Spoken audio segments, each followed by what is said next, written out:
नमस्कार मित्रांनो, मी उदय लड पुन्हा एकदा स्वागत करतो आपल्या सर्वांचं उघडत्या युट्यूब चॅनल शेती मित्र व्हिडिओ पाहणाऱ्या सर्व शेतकरी मित्राचे आणि कास्तकार बांधवाच्या आजच्या व्हिडिओमध्ये मनापासून खूप खूप स्वागत। मित्रांनो, थंबनेल बघितलं, टायटल वाचलं, मित्रांनो सामान्य कापूस उत्पादक कास्तकार बांधवांचा सध्याच्या कंडिशनचा सर्वात महत्त्वाचा सवाल की आता डिसेंबर महिन्यात अखेर देशांतर्गत बाजारामध्ये कापूस विकावा की मग थांबावं।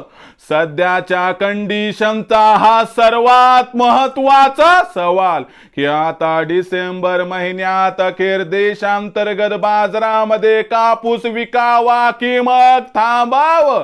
हा तुमच्या मनातील सध्याच्या कंडिशनचा सर्वात महत्त्वाचा सवाल, हा माझ्या मनातील सध्याच्या कंडिशनचा सर्वात महत्त्वाचा सवाल। आज भारत वर्षातील सामान्य कापूस उत्पादक कास्तकार बांधव या ठिकाणी विचारायला लागलाय की आता डिसेंबर महिन्यात देशांतर्गत बाजारामध्ये कापूस विकावा की मग थांबावं।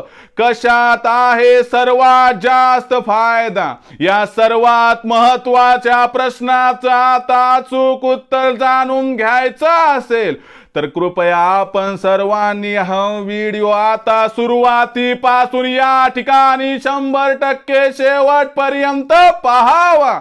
व्हिडिओ शेवटपर्यंत पाहत असताना आपल्या सर्वांना व्हिडिओ मनापासून आवडला तर जरूर या व्हिडिओला इथं एकदा लाईक करा। जास्तीत जास्त सामान्य कापूस उत्पादक कास्तकार बांधवांपर्यंत व्हिडिओ पाठविण्यासाठी जरूर या व्हिडिओला इथं एकदा शेअर करा। सबस्क्राइब करून जरूर नोटिफिकेशन बेलला या ठिकाणी ऑल करा, ज्यामुळे येणारा प्रत्येक व्हिडिओ हा आपल्या सर्वांना या ठिकाणी सतत मिळत राहतो। तर बघा मित्रांनो, सामान्य कापूस उत्पादक कास्तकार बांधवांचा सध्याच्या कंडिशनचा सर्वात महत्त्वाचा सवाल की आता डिसेंबर महिन्यात अखेर देशांतर्गत बाजारामध्ये कापूस विकावा की मग थांबावं। कशात आहे सर्वात जास्त फायदा? या सर्वात महत्त्वाच्या प्रश्नाचं आता अचूक उत्तर जाणून घ्यायचं असेल तर सध्याच्या कंडिशनला देशांतर्गत व आंतरराष्ट्रीय बाजारामध्ये काय आहे कापसाची भाव पातळी व त्याचबरोबर देशांतर्गत व आंतरराष्ट्रीय बाजारामध्ये सध्याच्या कंडिशनला काय आहे कापसाची मागणी पुरवठ्याची स्थिती आणि या सर्वांचा डिसेंबर महिन्यात कापसाच्या भावावरती कसा परिणाम होणार आणि याच्यामुळे डिसेंबर महिन्यात कापसाचा भाव कसा राहणार व अशा परिस्थितीत मग डिसेंबर महिन्यात आपण कापूस विकावा अथवा विकू नये किंवा थांबावं याबद्दल घेऊयात आता अचूक माहिती। तर बघा मित्रांनो, सध्याच्या कंडिशनला सर्वात प्रथम आंतरराष्ट्रीय कापूस भाव तर बघावा लागतील।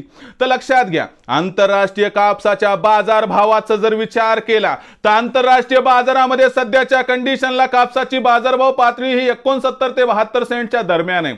हा बाजारभाव निश्चित स्तरावर आहे, याच्या खाली आंतरराष्ट्रीय बाजारात कापसाचा भाव जाऊ शकत नाही, गेला तर टिकू शकत नाही आणि याचा अर्थ याच्यामुळे डिसेंबर महिन्यात आंतरराष्ट्रीय बाजारामध्ये कापसाच्या भावात तेजी येऊन कापसाचा भाव 75 सेंटच्या वर 100% येणार याबद्दल दुमत नाही। आंतरराष्ट्रीय बाजारामध्ये कापसाच्या भावात येणाऱ्या या तेजीचा 100% परिणाम देशातील कापसाच्या भावावरती होऊन देशातील कापसाचा भाव वाढणार याबद्दल सुद्धा शंका नाही। त्याचबरोबर महायुतीला जे घवघवीत यश मिळालं त्याच्यामध्ये कापूस उत्पादक कास्तकार बांधवांनी हातभार लावला। मराठवाडा, खानदेश, विदर्भ या तिन्ही विभागातील कापूस उत्पादक कास्तकार बांधवांनी महायुतीला भरभरून दिलं। आता कुठेतरी याची परतफेड करण्याची वेळ आहे, म्हणून सरकार डिसेंबर महिन्यात कापूस उत्पादक कास्तकार बांधवांसाठी काहीतरी खास करू शकते, काहीतरी ठोस निर्णय घेऊ शकते आणि याच्यामुळे कुठेतरी कापसाचा बाजारभाव वाढण्याची शक्यता आहे। सोबतच यंदाच्या वर्षी देशात कापसाचं उत्पादन कमी आहे, शिल्लक साठा अजिबात नाही आणि या सर्वांमुळे कापसाच्या मागणी व पुरवठ्यात भविष्यात गॅप निर्माण होणार, कारण जिनिंगवाले डिसेंबर महिन्यात मोठ्या प्रमाणात कापसाची खरेदी करणार आणि याच्यामुळे कुठेतरी डिसेंबर महिन्यात कापसाचा बाजारभाव सुरुवातीला 7,500 पार, त्यानंतर 8,000 पर्यंत गेला तरी काय आश्चर्य वाटायला नको। याचा अर्थ डिसेंबर महिन्यात कापसाचा भाव वाढणार, पण एक गोष्ट लक्षात ठेवा की भविष्यामध्ये कापसाचा भाव 8, 8.5, 9 पर्यंत सुद्धा जाऊ शकतो, म्हणजे कापसाचं भविष्य उज्ज्वल आहे। अशा परिस्थितीमध्ये डिसेंबर महिन्यात कापूस विकावा अथवा विकू नये या प्रश्नाचं उत्तर आहे की जर आपल्याला पैशाची फार आवश्यकता असेल तर आर्थिक गरजेनुसार 7,500च्या वर 15 डिसेंबर नंतर जेव्हा कापसाचा भाव जाईल त्यानंतर आपण प्रत्येक तेजीवरती आवश्यकतेनुसार टप्प्याटप्प्याने केली कापसाची विक्री तर होईल आपला 100% फायदा। पण कापसाचा भाव इथून पुढे वाढणार याबद्दल शंका नाही, दुमत नाही, हे स्पष्ट सांगणं तुमच्यासाठी अत्यंत आहे गरजेचं. तरी देखील आपण विचार करून निर्णय घ्यावा हीच आपणास विनंती. भविष्यात देशातील बाजारात कापसाचा भाव कसा राहणार याबद्दल अधिक वाचूक माहिती प्राप्त करण्यासाठी पाहत राहा आवडतं यूट्यूब चॅनल शेती मित्र. व्हिडिओ आपणास आवडला असेल लाईक करा, कास्ताकार बांधवापर्यंत पाठवण्यासाठी शेअर करा, सबस्क्राईब करून नोटिफिकेशन बेलला ऑल करा. याच्यामुळे येणारा प्रत्येक व्हिडिओ हा आपल्या सर्वांना सतत मिळत राहतो. तर मित्रांनो, अशाच एका नवीन व्हिडिओसह मी आपला मित्र उद्याला आपल्या सर्वांच्या आवडत्या यूट्यूब चॅनल शेती मित्र मिळत राहील. तोपर्यंत माझ्या प्रत्येक शेतकरी मित्राच्या आणि कास्ताकार बांधवाच्या आजच्या व्हिडिओमध्ये मनापासून खूप खूप आभार.